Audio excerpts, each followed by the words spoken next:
در سرزمین خوارزم سکوت دیوان به طرز عجیبی سنگین شده بود.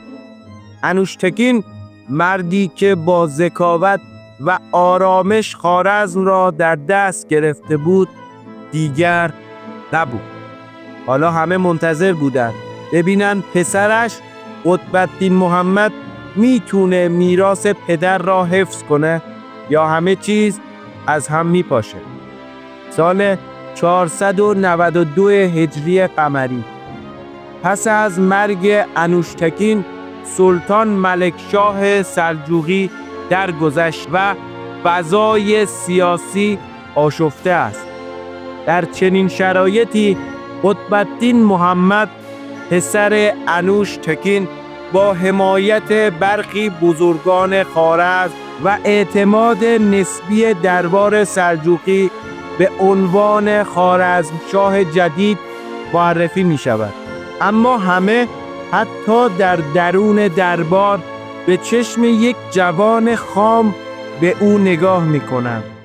برای اولین بار خوارزم قرار است نه توسط یک دیوان سالار باهوش، بلکه توسط یک فرمانروای واقعی اداره شود. و این دقیقاً همون نقطه‌ایه که همه چیز شروع به لرزیدن میکنه. قطب‌الدین محمد برای تثبیت موقعیتش نامه‌ای رسمی به سلطان سنجر، سلطان مقتدر سلجوقی در خراسان مینویسه و در آن وفاداری کاملش رو اعلام میکنه. متن نامه ساده اما زیرکانه است. ای سلطان شرق و غرب، خوارزم شمشیر شما در برابر دشمن و سایبان عدلتان در برابر رعیت خواهد بود. من نه برای تاج و تخت که برای حفظ میراث خاندان شما قیام کردم. اگر خوارزم آباد بماند، نام سلجوقیان در تاریخ جاودانه خواهد شد. این جمله باعث میشه سلطان سنجر نه تنها با تثبیت قطب‌الدین مخالفت نکنه، بلکه خزانه‌ای کوچک برای حمایت مالی از او بفرسته. در سالهای نخست یکی از فرماندهان سابق انوشتکین به نام ارسلان خان ادعای خوارزمشاهی میکنه. درگیری کوچکی در اطراف گرگانج رخ میده. قطب‌الدین با هوشمندی قبل از هر گونه جنگ یک تاکتیک ساده ولی مؤثر رو اجرا میکنه.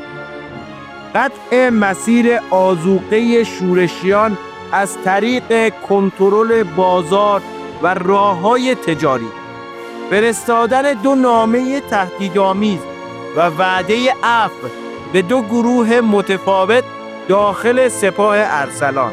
نتیجه، قبل از آغاز نبرد نیمی از نیروهای شورشی تسلیم میشن. قطب‌الدین محمد به جای لشکرکشی‌های بی‌مورد تصمیم میگیره با استفاده از نفوذ اقتصادی، حمایت قبایل و نزدیکی به دیوان سلجوقی پایه‌های قدرت خودش رو در خوارزم تقویت کنه. او از تاکتیک عزل آرام رقبا استفاده میکنه. به جای قتل و کشتار، فرمانداران نالایق رو با مشاغل سوری تبعید میکنه. همین مسئله باعث میشه بین مردم به پادشاه مدبر شهرت پیدا کنه. در پایان این دوره خوارزم دوباره به آرامش میرسه.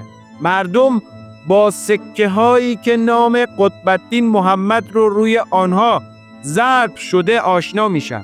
برای اولین بار خوارزمشاه نامی میشه که نه فقط از دیوان مرکزی اومده، بلکه ریشه در مردم داره. در بخش بعدی ما وارد دوران آتسز خوارزمشاه میشیم.